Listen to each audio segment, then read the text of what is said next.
with the recent discovery of the bamboo strips in China in 1993. Now we know these bamboo strips, perhaps part of the Great Learning, probably existed in the 4th century or even earlier, 4th century BC. So it's a text that could have existed before Mencius.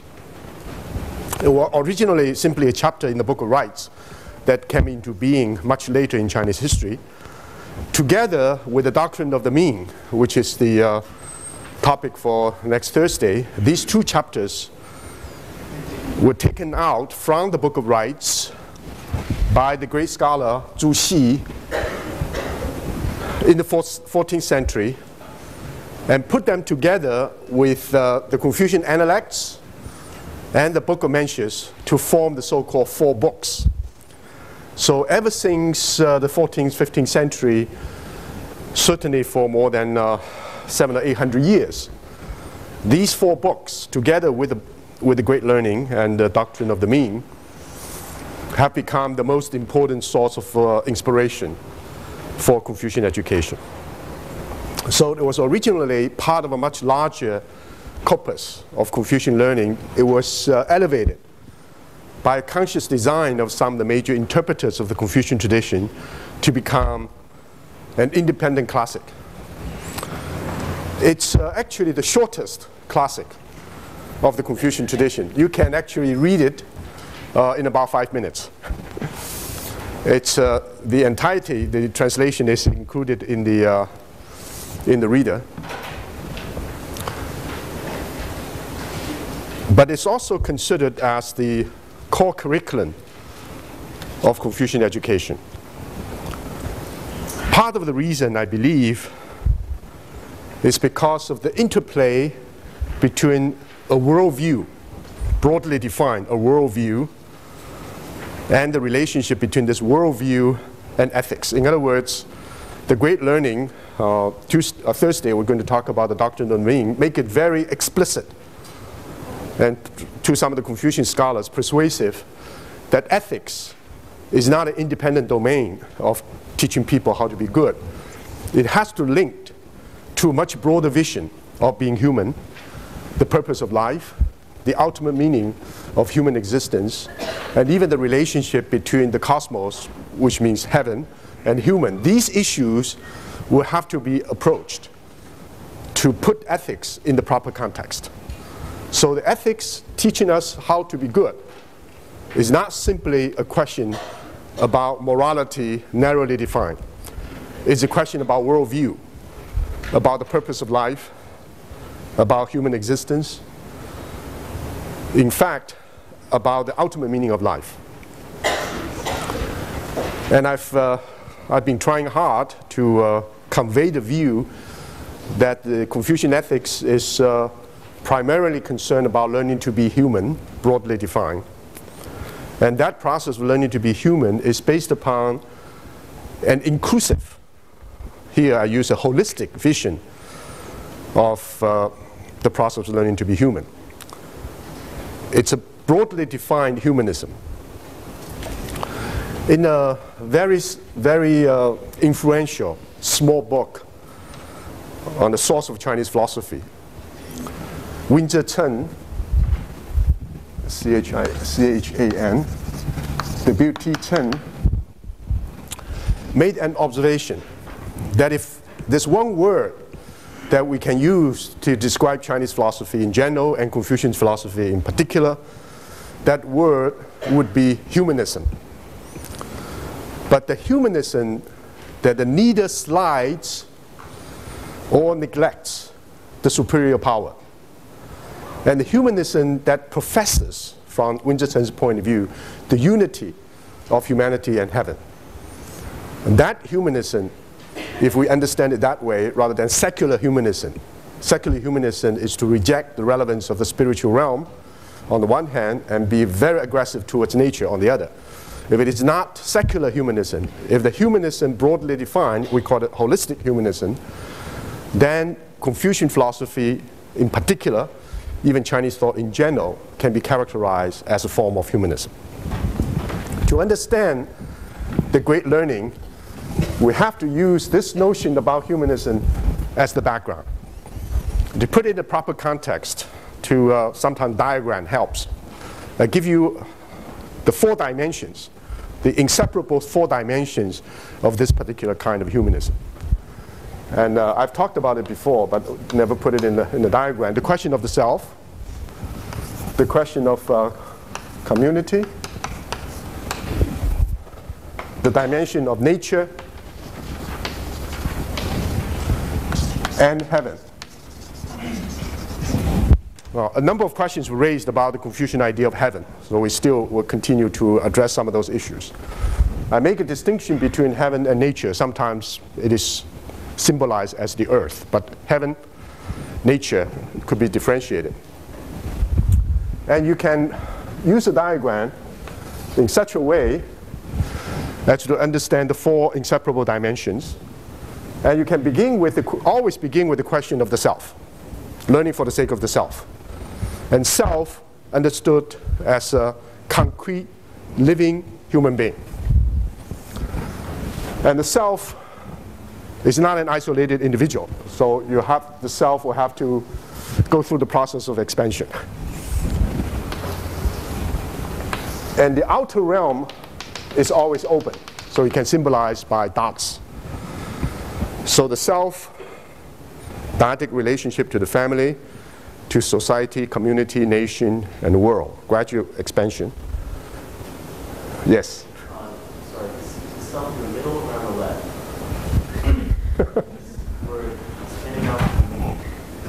This is self, this is community, nature, and heaven. I understand that. Right. Expanding out in the middle. What's the middle? The middle is the self.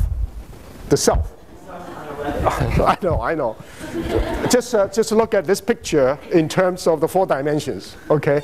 So you have to imagine, this is a diagram, a stupid diagram. You have to imagine that when I place the question of the self in relationship to community, you have to look at it in terms of depth, not just in terms of the horizontal expansion. So this actually was tested in the Earth Charter discussion, and one of the issues was raised. You move the left to the center, or you just leave the self on the left.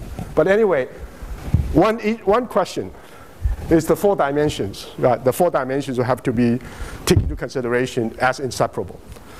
Then you look at the question of the series of we call a series of concentric circles, from the self gradually expanding.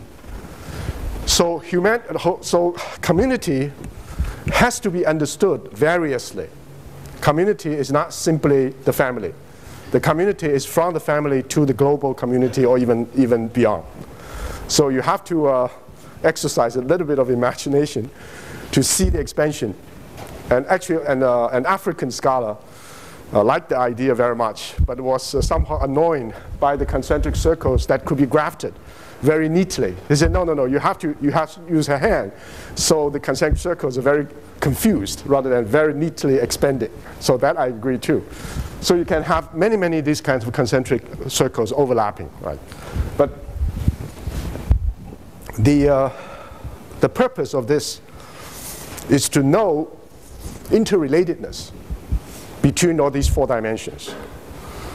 There are 3 great relationships, or 3 major principles that govern the 4 dimensions. The first principle is fruitful interaction between the self and the community. Of course, community variously understood. And we can specify the meaning of fruitful interaction.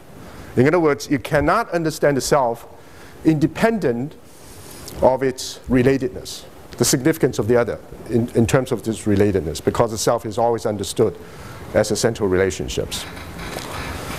And this fruitful interaction is also predicated on the belief that when you enter into communication with an ever-expanding network of relationships, you do not lose sight of your rootedness or your embeddedness.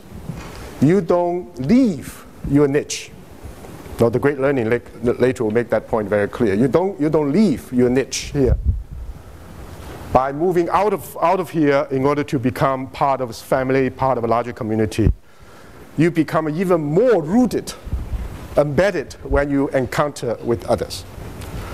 So that's the reason we want to think about this in terms of both and rather than either or. So fruitful interaction, meaning there's a continuous interplay between you and the community variously understood, and that interaction is not simply horizontal expansion. There's also a deepening process of self-understanding. I think for this week, the focus will be on the idea of deepening. What does it mean by deepening? How can you be involved in a deepening self-understanding at the same time you move away from egoism and to link meaningfully to an ever-expanding network of relationships? This is not abstract idea. It is based upon experiential understanding how it actually works at every juncture. Now, remember, the 5 human relationships, each one of them is an attempt to give some thickness to this interrelationship. The relationship becomes thicker and thicker, the layers and layers of complexity, and that the relationship does not necessarily undermine one's sense of the self. One's sense of the self is intensified, enhanced because of relationship. The second principle, which is very easy to understand, is sustainable, harmonious relationship between human species and nature. Nature is the environment in which we live. The relationship is not only harmonious, but also sustainable. And that sustainable relationship between human species and nature is predicated on the vision that nature is the proper home for the human. So nature in this sense is sacred. It's not just the secular world out there. It's a sacred. And there's a great deal of discussion, especially in the doctrine of the mean, about a sense of awe, a sense of reverence before a stupendous mountain, before the river, before the sky, before the earth. Because what the earth conveys is not simply nature in our ordinary sense, like a fact, something, an object out there. There's a deep meaning of the earth for us because we learn from the earth as our proper home for our own creativity. And the third principle is mutuality, or even mutual responsiveness between the human heart and mind and the way of heaven. And that's something needs to be further explored, especially in the doctrine of the mean.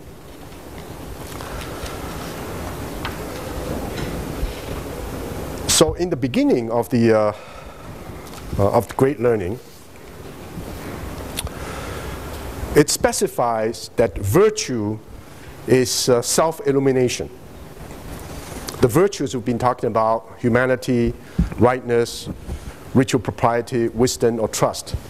Whether you take the Xunzian notion that virtue will have to be internalized through rigorous learning, or the Manxian view that virtue can be developed through tapping the inner resources of our 4 beginnings, the basic sense of commiseration, a sense of like and dislike, and so forth. Whether you take the Xunzian view or take the Manxian view, from the point of view of the great learning, that each virtue, when it becomes internalized, of course it's always a continuous process, the person, the body, even the physical body of the person is being enriched. Not just the mind, the body is being enriched.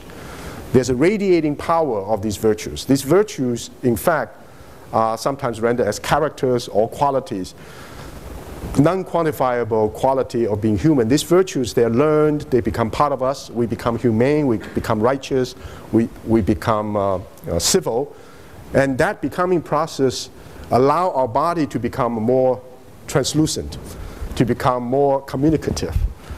And there's all kinds of magic words about how that happens. But there's a strong belief that virtue is not simply a quality we acquire. It is also a process. It is also a radiating process. It's like a light source that illuminates. So in the very beginning, the Great Learning specifies the way of the Great Learning lies in illuminating the illuminated virtue. So the two words, Ming, to illuminate the illuminating virtue. A few years ago, a group of us, 16 of us, both faculty members and graduate students, we were in a retreat for a whole week to study the Great Learning, line by line. We spent about 4 hours in the morning debating the 3 characters. If the virtue itself is illuminating, why we have to illuminate it? In other words, if human nature is good, why we have to cultivate it? If there's something internal to us, there's something that we've embodied, why we have to cultivate it? What is the relationship between the radiating virtue, which defines who we are, and our conscientious effort to try to cultivate that? And the second principle in the Great Learning is that to illuminate the illuminating virtue, to love the people, or to renew the people, depending upon different interpretation, to love the people, to renew the people, and to abide by the highest good, to dwell in the highest good. Now the third principle, that dwell in the highest good, which simply means the particular niche that we find ourselves, will be able to develop our illuminating virtue most appropriate to our particular niche. The ruler should be benevolent, the minister should be loyal, the father should be loving, the son should be filial. Each person in a particular constellation of relationship will have to cultivate those virtues, those ideas most appropriate to our own position. We don't imagine ourselves in some other places. We just take it for granted. This is our place. What are the virtues that we have to cultivate in order to illuminate ourselves, in order to make ourselves loving, caring, concerning others, and make ourselves as a standard of inspiration? And this process, requires a certain kind of, I call it, internal dwelling. You may have to go back to look at the text a little bit to understand this. But internal dwelling, it says, if you know where is your niche, you know, like the bird knows how to perch on the branch of a tree, knows the place. If you know your place, then you have a firm purpose. Then you have a sense of direction. If you have a sense of direction, then you'll be able to cultivate a spirit of tranquility. And the spirit of tranquility will make you comfortable. There will be a sense of repose. You're not nervous, agitated, irritable. And in the state of repose, you'll be able to think deliberately, which means you'll be able to cogitate. If you cogitate, you think deliberately, then you will be able to get. And what you get is virtue. You internalize it. Give a simple example. No. We suffer from identity crisis roughly from 17 to 21, according to Erik Erikson. So all of us somehow going through a major process of identity crisis. The question is who I am. What should I do? What's my career? What are the resources I have? How am I going to survive in this competitive world? You know, all these very serious questions about ourselves. So the Great Learning first asks the question, where is our niche?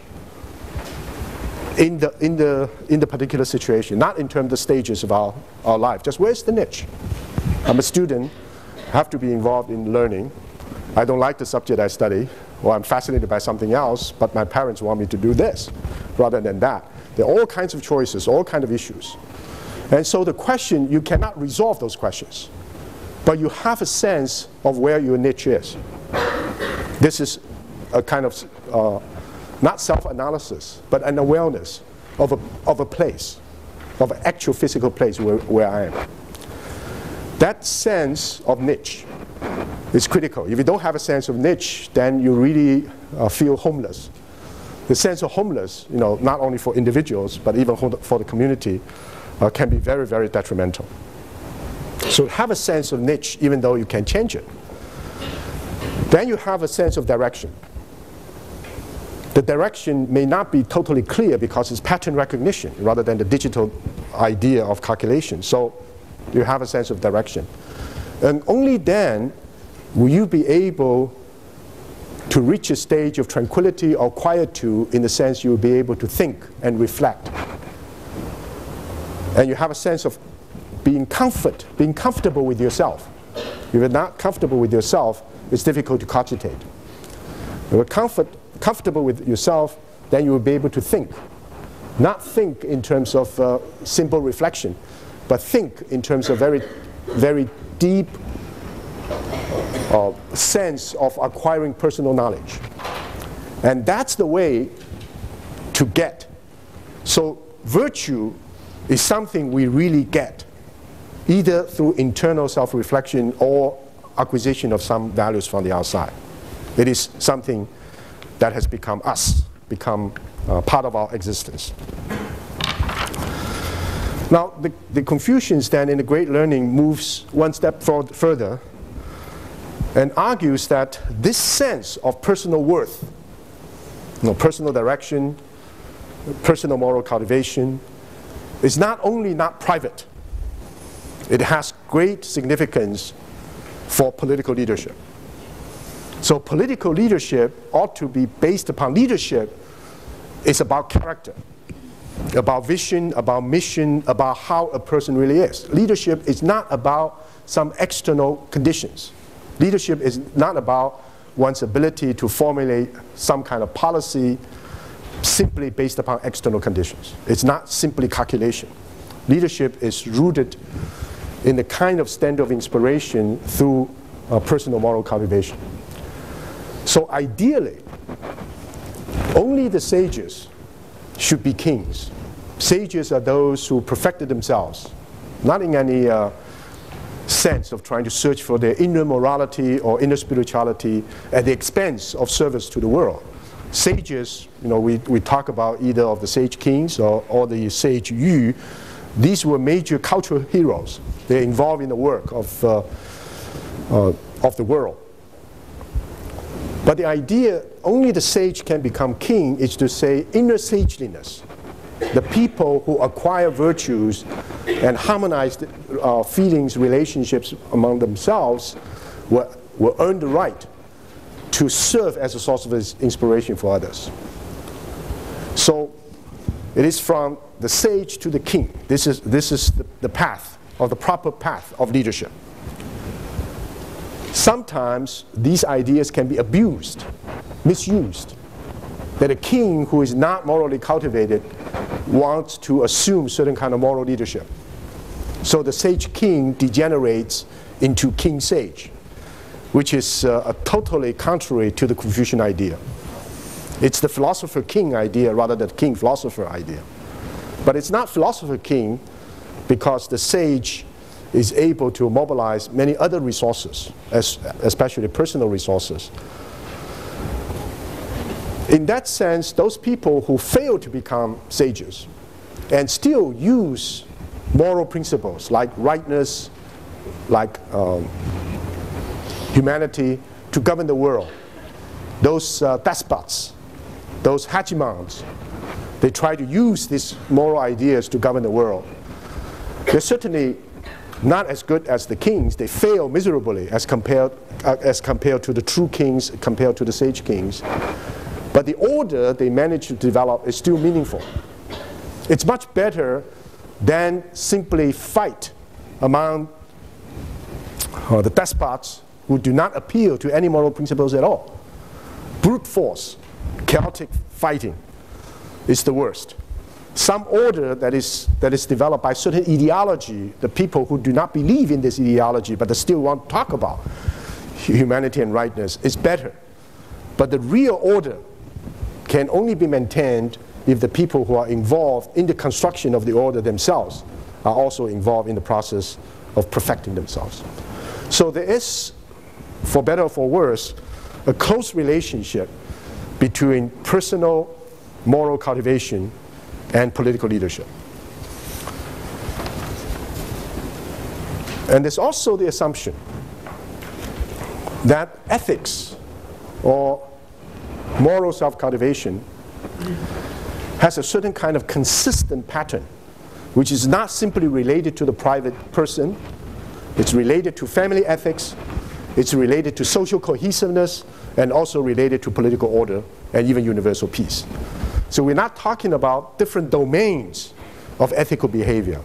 The ethical behavior of private citizens, the ethical behavior of public servants, the ethical behavior of those who are involved in constructing social order, those who are politicians, and so forth. So we're not talking about different domains.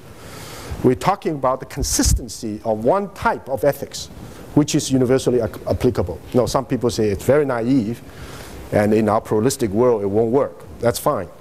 But the argument is that it's important for you to have the standards and the values that are not only shared at the level, the kind of virtues and values that make me a person of virtue should be the same kind of values that make the society flourish and the same values that we're able to bring universal peace.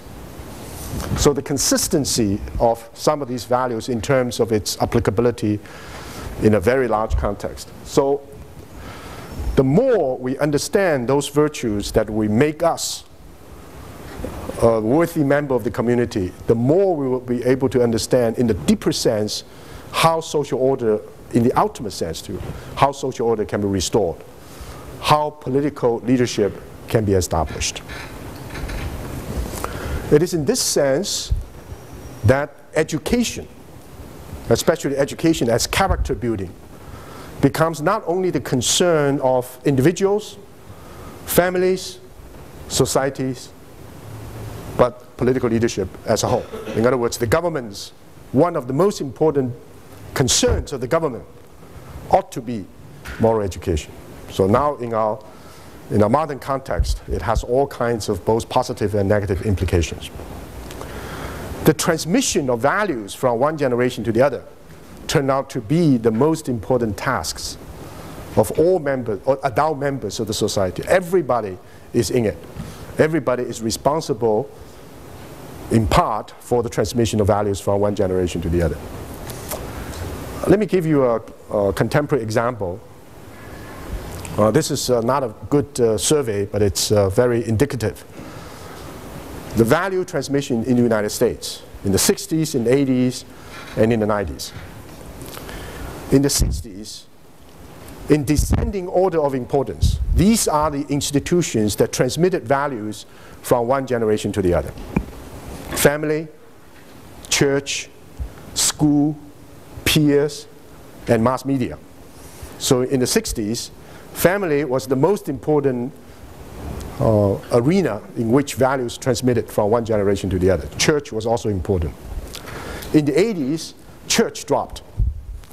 But family continued to be perhaps the most important arena in which values are transmitted.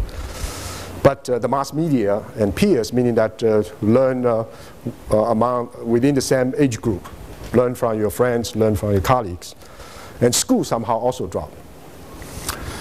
In the 90s, family also dropped. The only two most powerful, most influential institutions in the transmission of values. One, you learn from each other and learn from the mass media. And the mass media will reflect what you want to learn.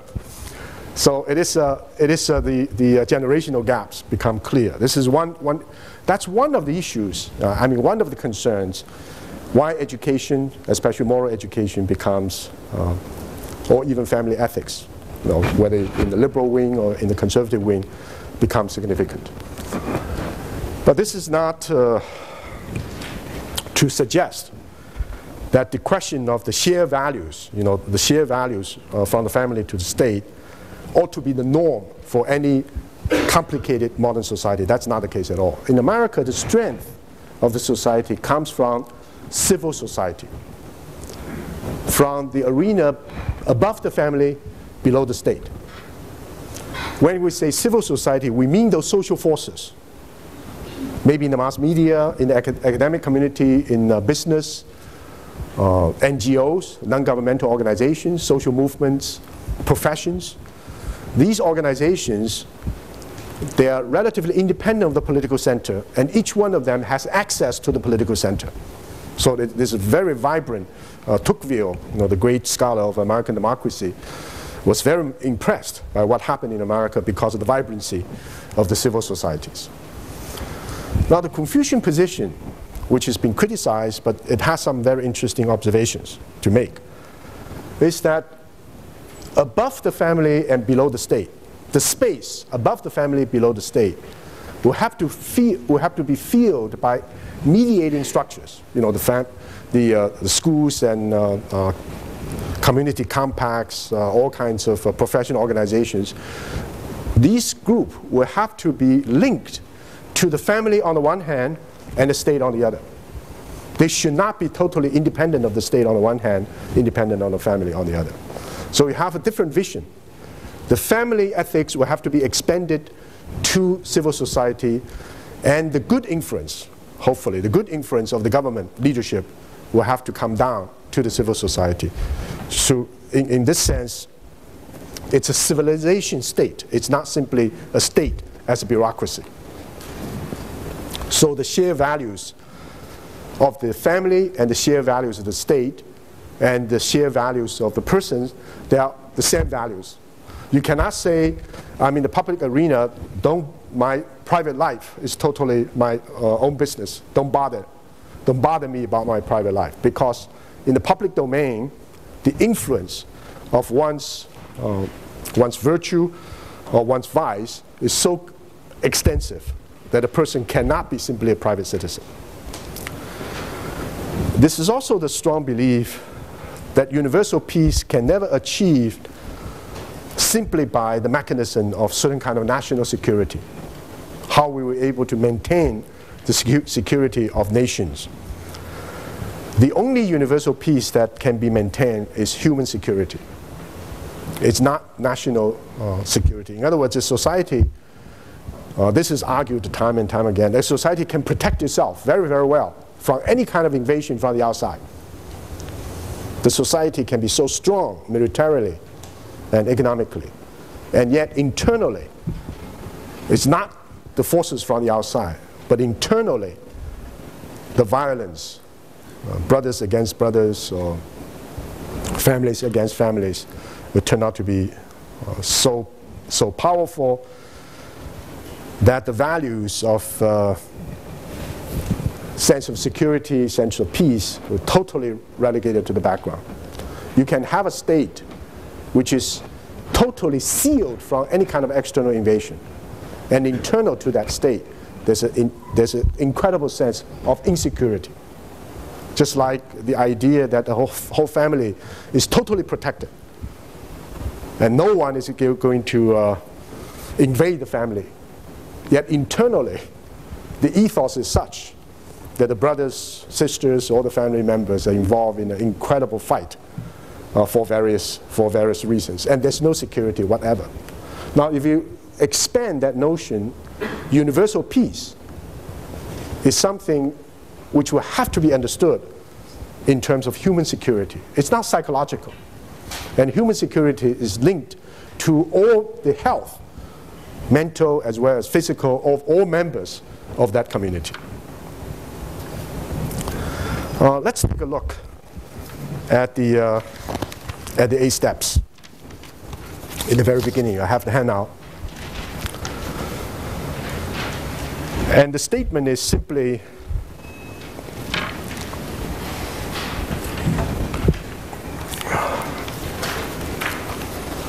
The ancients who wish to, this is my rather loose translation, and it's just to make it readable, but I want to make it clear.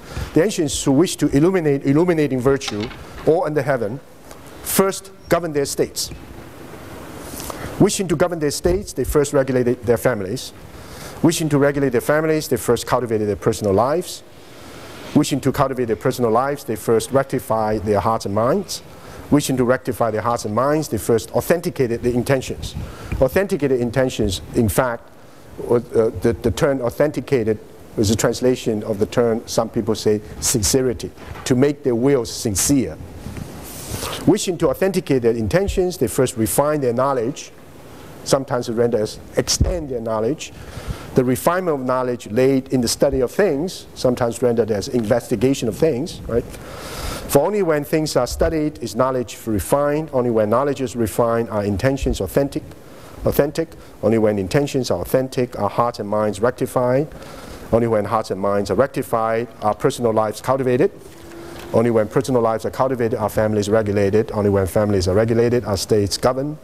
Only when states are governed is there peace all under heaven. Therefore, from the Son of Heaven to the common people, all without exception must take self-cultivation as the root, sense of root. Imagine this is a statement in the 4th century BC, right? And a very comprehensive view, a worldview about moral self-cultivation. And the notion of the efficaciousness of self-cultivation, sometimes we do in the privacy of our home, which is not only useful, important for us, but extends beyond the family border to society at large, to the states, many nations, and the international community. The methods used here, if we want to study it very carefully, to read it carefully, first is the idea of the inner and outer. The 8 steps could be divided into the outer realm, outer applications, the family, the nation, the world. And there's an internal dimension.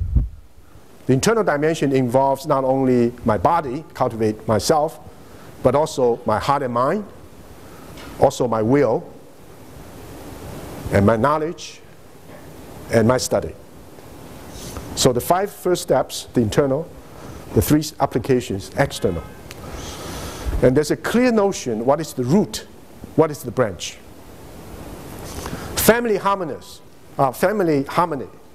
is the branch, whereas self-cultivation is the root. Family harmony is the root. Governance of the state is the branch. Governance of the state is the root.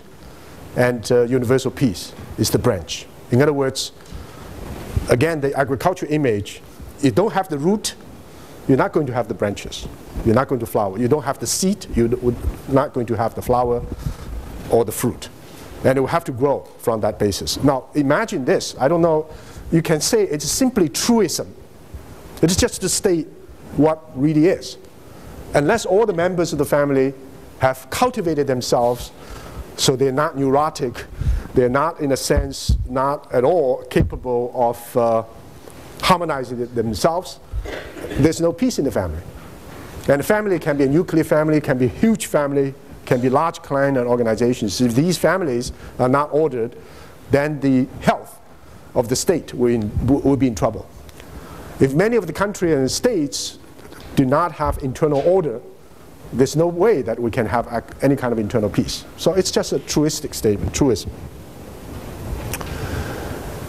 But the interesting thing here is the link between what normally we call psychological issues, the moral psychology or personal cultivation, and issues of social harmony and political leadership.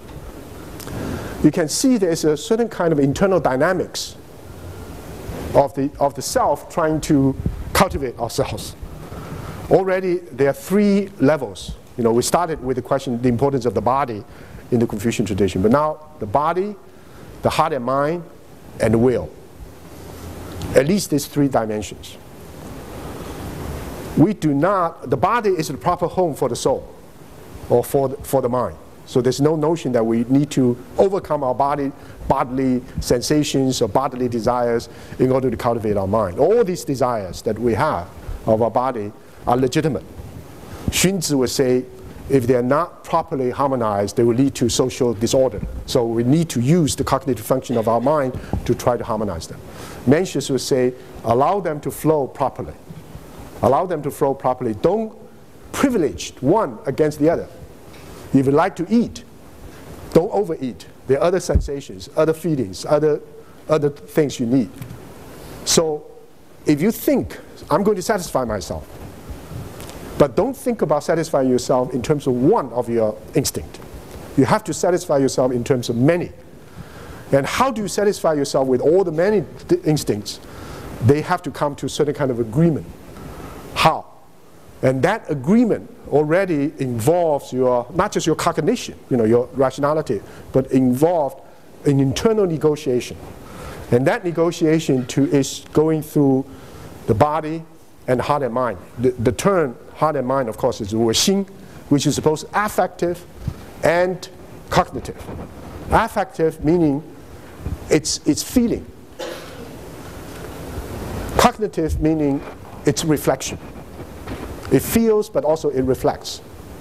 So there is rationality within the human heart and mind to negotiate a path where all our instinctual demands will be harmonized. Unfortunately, we're not alone. Many of our desires and feelings are aroused because of interactions with the outside world, with other people.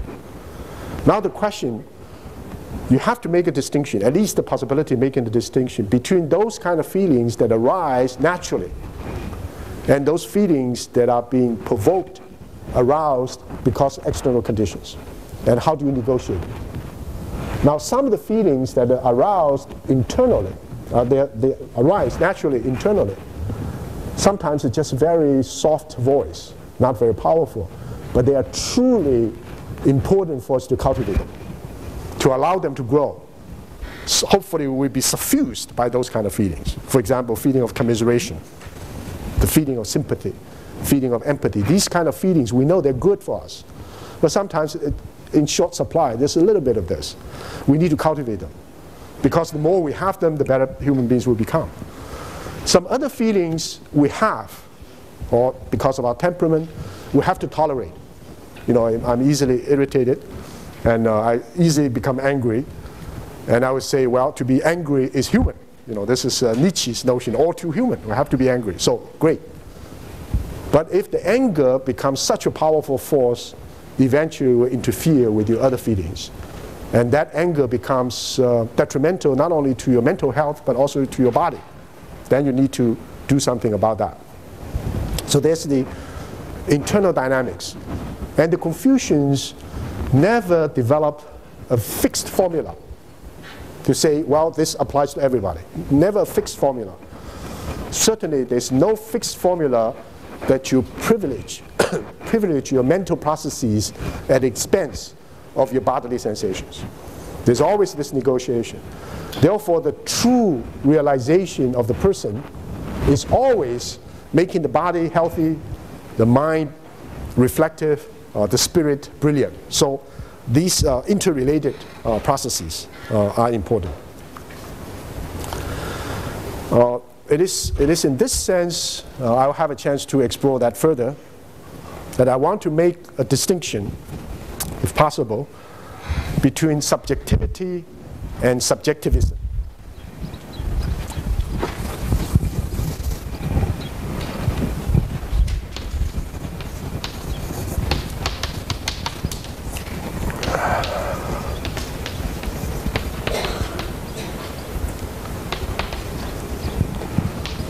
I would say subjectivity is the true self. Subjectivism turns out those limiting self-perceptions. Okay, egoism, selfishness, so forth. So subjectivity is our interiority. This is the reason that in the Great Learning, you have to be watchful when you're alone. But it's more than that. It's not just when you have to be watchful when you're alone. You're totally by yourself. Really, the question is, now we have all kinds of new texts, we can understand it. Really, the question is, you have to be in touch with your interiority, your inner self. Totally different from what Fingered was trying to say, there's no idea of the inner self. The idea of solidarity is that the self that reveals itself when you're totally alone. And that interiority, that inner self, is subjectivity. You know, some Buddhists, maybe Hindu scholars say that's your true self. But normally in the Hindu and Buddhist notion, the true self is totally separate from the society. It's totally separate. It's linked to the transcendent God, like Brahman, but it's separate from society. But the Confucians don't accept that view. That is, we have to make a distinction between subjectivity, that is my interiority, that self that reveals itself when I'm alone, and subjectivism is a false consciousness. I always look at everything from my own point of view. I cannot but look at anything from my own point of view. So I'm colored by my own egoism, my own condition, my own knowledge, and so forth.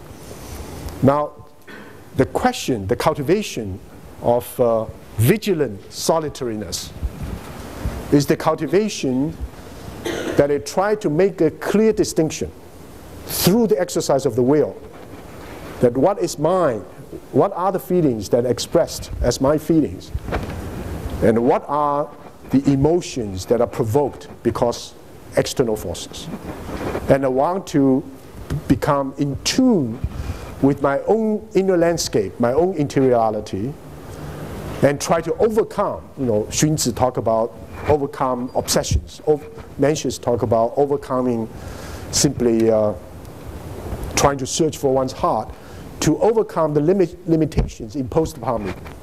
So how to overcome subjectivism in order to realize my subjectivity becomes the main concern of solitary, vigilant solitariness. I still have one question that I have to raise. Maybe I just leave it for your consideration. If that's the case, based upon your own understanding of the Confucian style of moral reasoning, which is more basic as an initial state, initial process of this cultivation? Investigating things in order to acquire certain knowledge, or making your will sincere, or to authenticate your will? Which one, in your own mind, is more essential for this style of moral reasoning or this style of cultivation? Should you first investigate things and extend your knowledge, or should you first try to establish yourself, that which is great in you, and try to understand your will, or to authenticate or to make your will sincere? Which one is the critical one?